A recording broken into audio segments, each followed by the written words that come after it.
நான் வெளிப்படையாக சொல்கிறேன், ரொம்ப நாளாக நான் அதிமுக அந்த திமுக ஈகோ சிஸ்டத்துலேருந்து வந்ததன் காரணமாக அது ஒரு முட்டாள்கள் கட்சி, நடிகரை பார்த்து உருவான கட்சி, அவ்வளோதான். இந்தியாவில் ஒரு நடிகர் பின்னாடி வந்த கட்சி என்று தான் நான் பார்த்து கொண்டிருக்கிறேன்.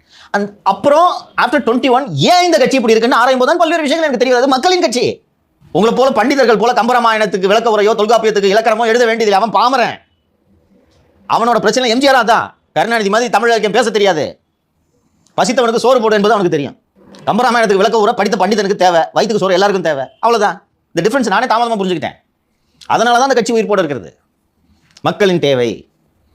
அவங்க இது ஒரு ரீசன். நீங்கள் சொன்ன விஷயத்தில் அவர்களுடைய கவனம் எல்லாம் எங்கே இருந்தது என்றால், இலவச ஆடு மாடு, தாலிக்கு தங்கம், லேப்டாப், மடிக்கணினி, இது போன்ற மக்களின் அன்றாட விஷயங்கள் சார்ந்த விவகாரங்களில் அவர்கள் கவனம் செலுத்துகிறார்கள். அவர்களுக்கு ஒரு நிமிஷம், அவர்களுக்கு கீழடி ப்ரையாரிட்டி இல்லை.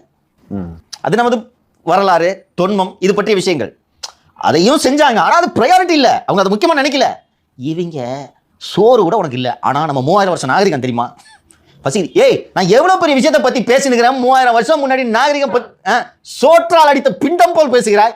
அவன் சொல்லுவான், யோ உயிரோடு இருந்தால் தான் அதெல்லாம் பேச முடியும். சோறு போடியா முதல்ல ஃபஸ்ட்டு தொன்மத்தை பற்றி பேசு. எவ்வளோ பெரிய நாகரிகம் தெரியுமா? இப்போ தமிழ் எழுத்து பற்றியா டிஃப்ரெண்ட் தெரியுதா உங்களுக்கு? ஸோ அவங்களுக்கு இதோட முக்கியத்துவம் தெரியல. இன்னொன்று, மாஃபா பாண்டியராஜன் அவர்களே பெரிய அளவில் இதை விளம்பரப்படுத்திக் கொள்ள வேண்டும் என்று நினைக்கவில்லை இல்லையா?